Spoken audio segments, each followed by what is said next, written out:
Hello friends, welcome to Class 34. Today's topic is the Symbols Sprayer Tool. This tool is located on the left side of the toolbar in Adobe Illustrator. When you click and hold on it, you will see a group of additional tools inside it, which we will explore in detail today. Before working with the Symbol Sprayer tool, we first need to create or access symbols.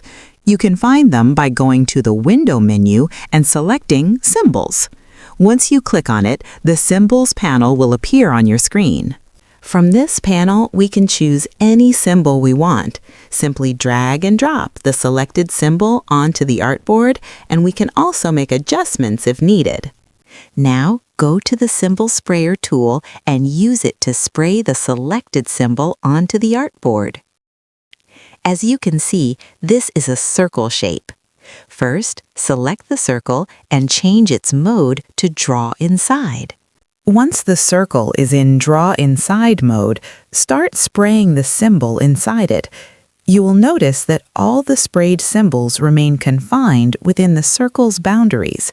This allows us to control the placement and keep the design clean and organized.